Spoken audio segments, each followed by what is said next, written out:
오늘 이 이제 4장 7절에 10절 말씀을 보면 조금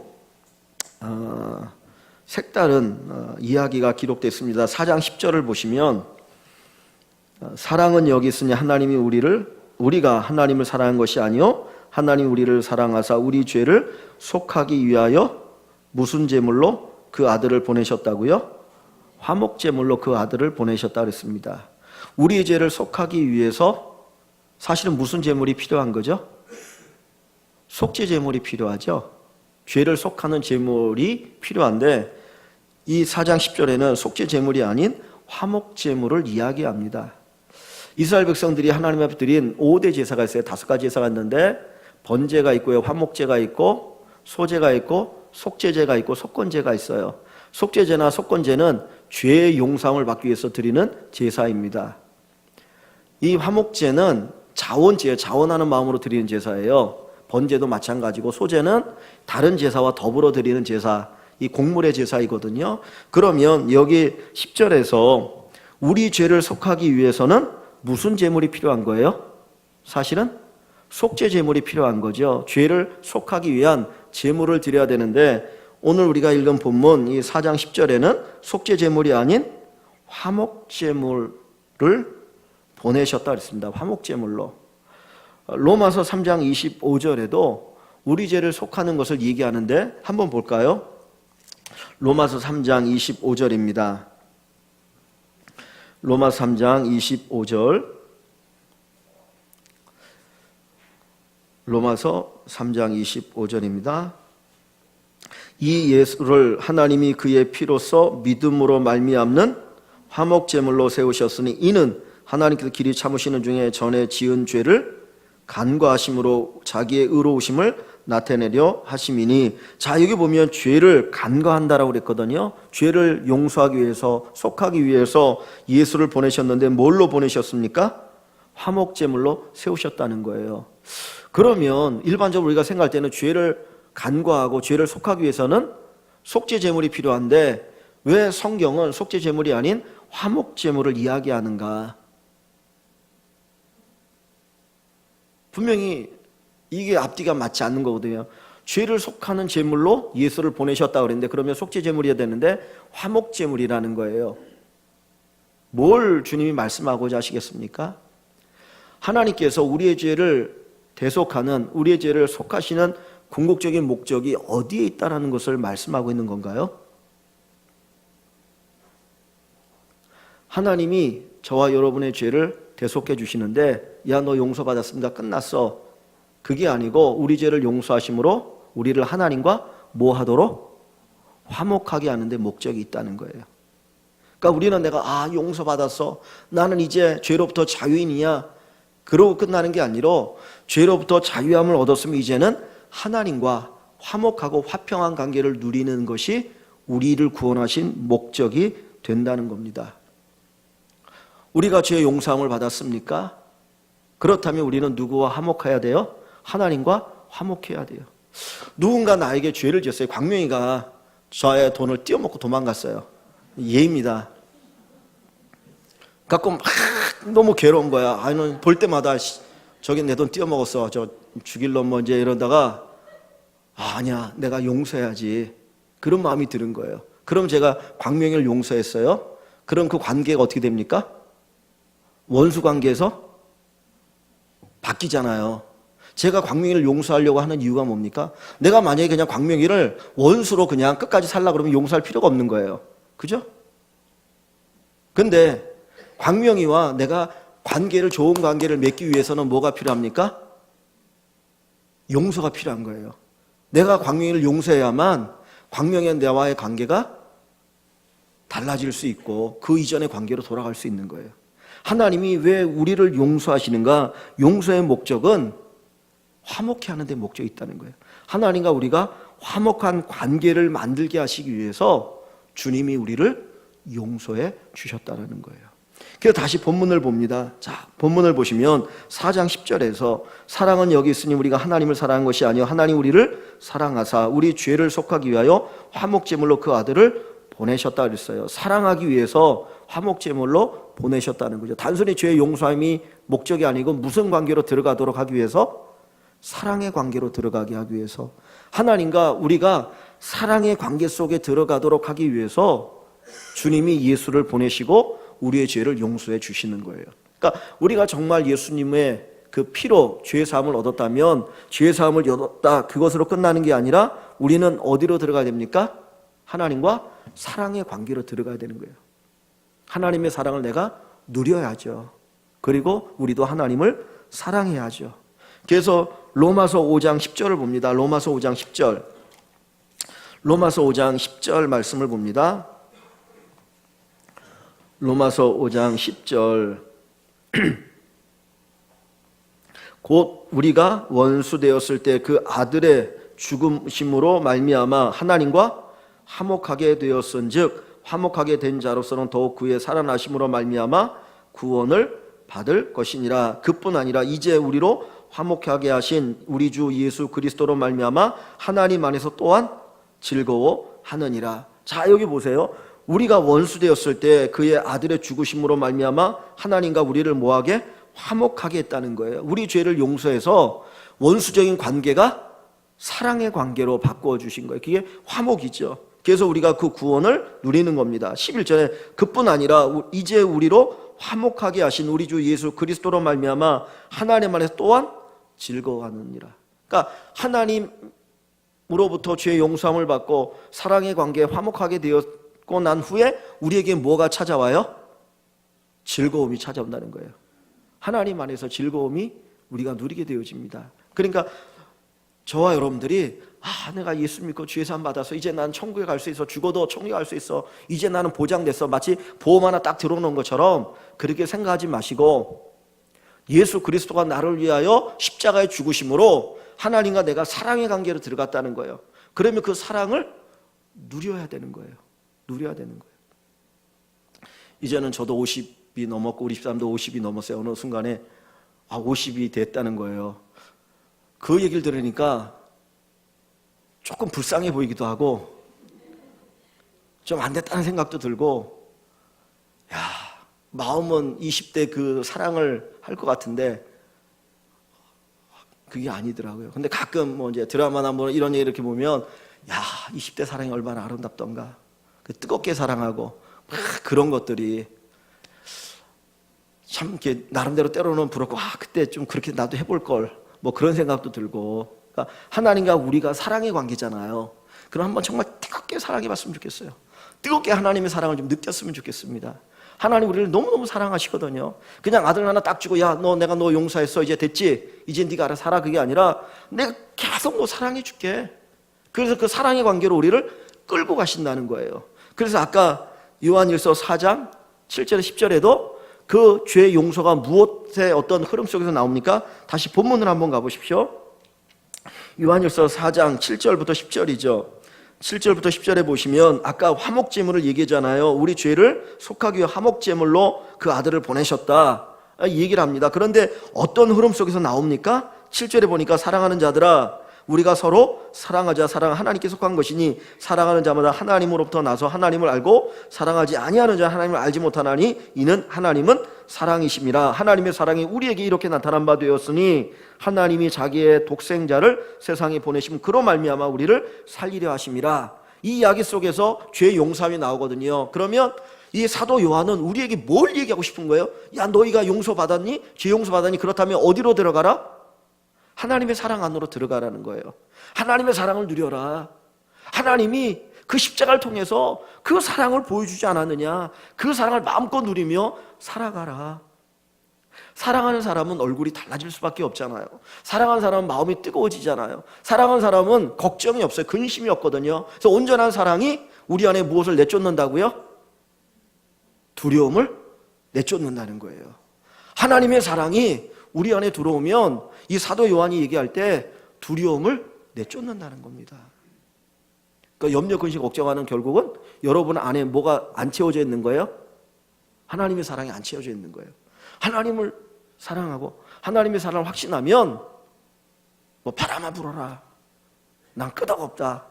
그러고 우리가 살아갈 겁니다. 그래서 마음껏 하나님의 사랑을 누리실 수 있기를 주의 이름으로 간절히 축원합니다. 그래서 하나님의 사랑 안으로 들어가는 것이 화목이다.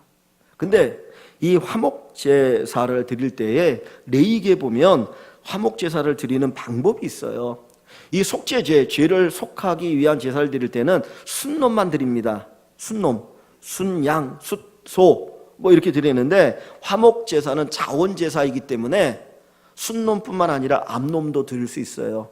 그러면 소나 양이나 염소를 제물로 드리는 거예요.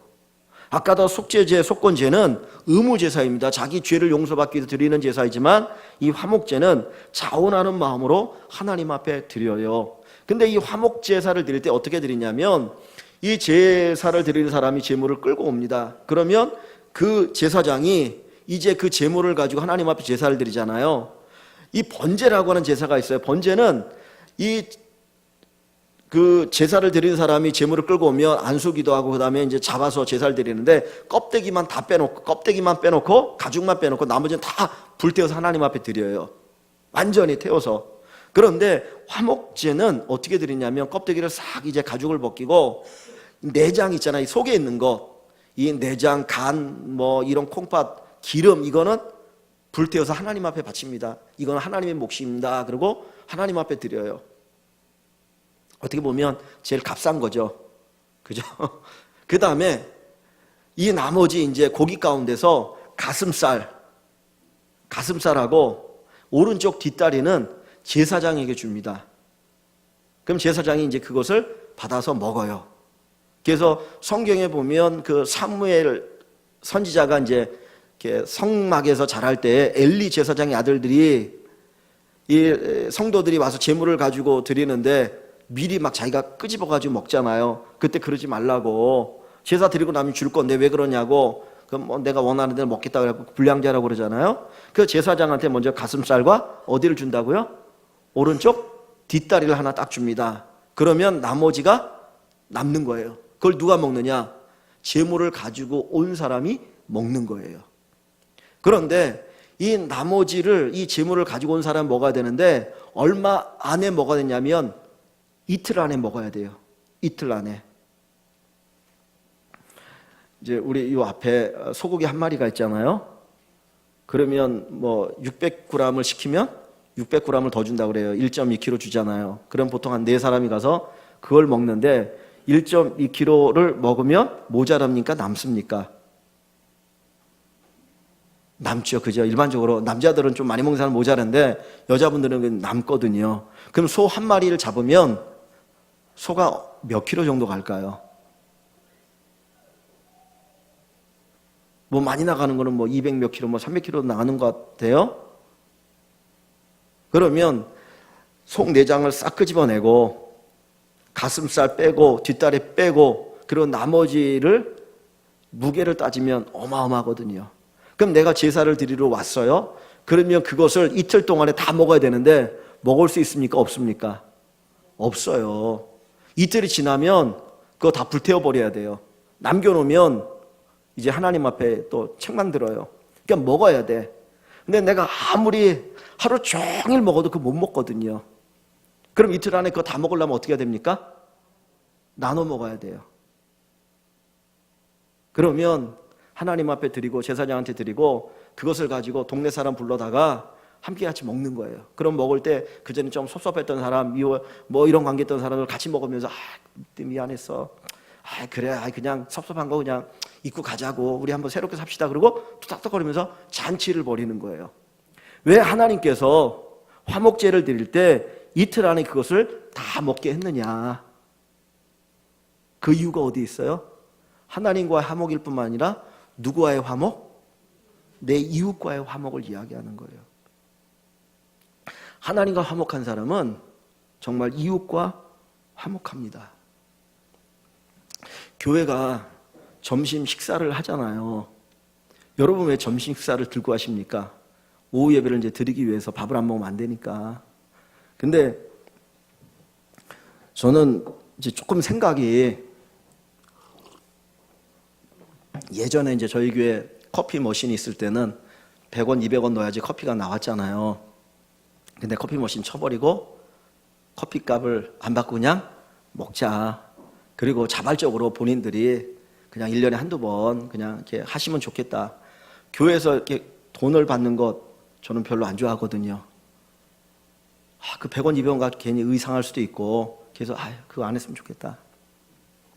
근데 다른 교회를 보면 우리 교회보다 나름대로 규모가 있고 친구 목사님 교회들도 보면 식사를 할 때에 이렇게 돌아가면서 식사를 하게 하는 경우가 많아요. 그러니까 식비를. 그래서 1년 52주 하면 어느 집사님이 이번 주, 어느 집사님이 이번 주에서 식비를 내거나 아니면 조금 더 큰 교회들도 식비를 받습니다. 2,500원, 3,000원. 그래서 저기 어디야, 송파인가요? 저기 올림픽 공원이 있는데 그 교회, 그 오륜교회로 큰 교회가 있어요. 근데 한번 이제 구청에서 뭐가 나냐면 그 주변에 막 민원이 들어가서 그런지 모르겠는데 교회가 식사를 주일날 점심을 돈 받고 하는 거에 대해서 세금을 매기려고 하는 거예요. 이거 장사다. 4,000원을 받았어요. 4,000원을. 제가 전도사 때 우리 집사람하고 같이 있던 교회 전도사 때도 2,000원인가 식비를 받았습니다. 그 교사들은 공짜로 줬어요. 그 나머지는 다 돈 내고 먹었어요. 한 1,000명 모이는데 작년들이 4,000원을 받았는데 그러면서 이거 세금을 매긴다고 그러니까 이게 뭐 교인들 많고 그래가지고 해야 된다니까 이거 4,000원 받는 건 많다. 그래가지고는 3,000원을 받아요. 그리고 반찬을 확 줄였어요. 제가 이 말씀을 약간 옆길로 갔는데 우리가 같이 먹고 마시고 식사를 하려고 하는 거는 바로 이 화목제, 같이 식사하면서 교제하라는 거예요. 교제. 성도의 교제. 사실 사람이 먹고 마실 때만큼 마음이 열릴 때가 없거든요. 그래서 이제 이런 얘기를 합니다. 교회가 막 시끄럽고 막 무슨 당회가 싸우고 그러면 그냥 하지 말고 먼저 밥 먹고 하라고. 밥 먹고 배가 부르면 사람 마음이 여유가 있다는 거야. 그럼 그 전에 막 그냥 막 이렇게 아주 막 날카롭게 가지고 막 이렇게 자꾸 싸울 것도 그때 되면 이렇게 된다는 거예요. 그래서 예수님이 부활하시고 나서 갈릴리 바다에 오셔서 제일 먼저 하신 일이 뭡니까? 밥 차려주시잖아요. 밥 먹고 하자고. 이게 관계의 화목이에요. 화목. 그러니까 이 화목제라고 하는 거, 그것은 하나님과의 화목일 뿐만 아니라 누구와의 화목입니까? 성도와의 화목이고 교육자들과의 화목이에요. 내가 정말 하나님과 화목했다라고 하는 것은 뭘로 확인할 수 있어요? 내가 다른 사람과 화목하게 지내고 있느냐, 그거 보면 알 수 있어요. 어떤 사람은 하나님과 관계는 하나님만이 아시지 무슨 소리 하냐고. 그런데 다른 사람과 제대로 관계가 맺어지지 않은 사람이 어떻게 하나님과 화목할 수 있습니까? 눈에 보이는 형제를 사랑하지 않고 눈에 보이지 않는 하나님을 사랑할 수 있다 없다? 없다고 야고보서 얘기하잖아요. 성경을 한 구절 봅니다. 그래서 마태복음 5장 23절 24절, 마태복음 5장 23절과 24절,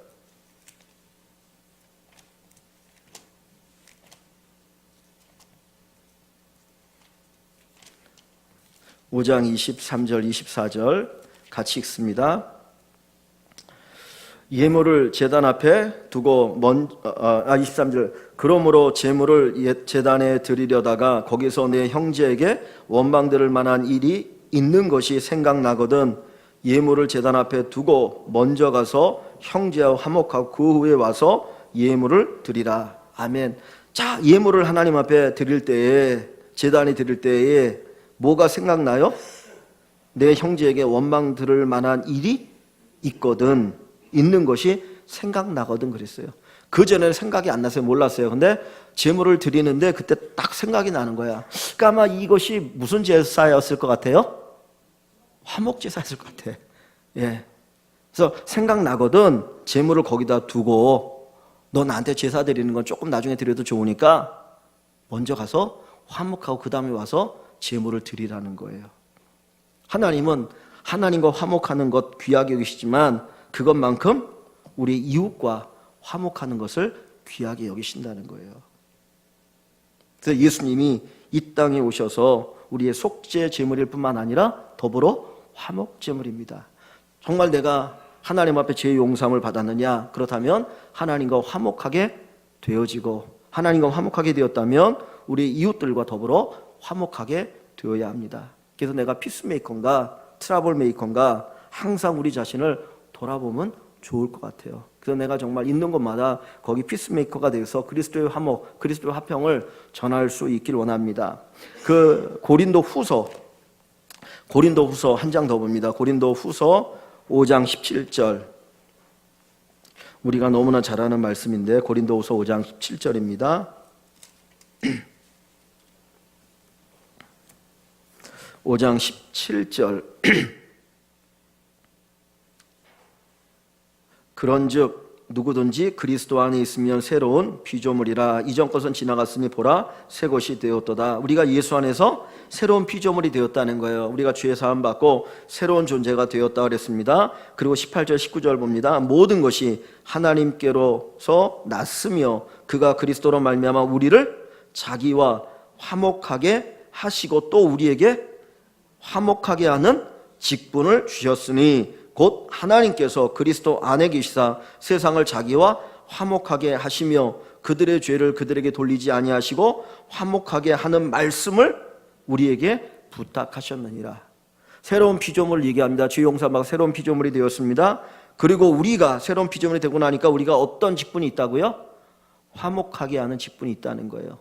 하나님과 화목하게 하는 것, 그리고 이웃들을 화목하게 하는 것, 그것이 바로 하나님이 우리에게 주신 직분입니다.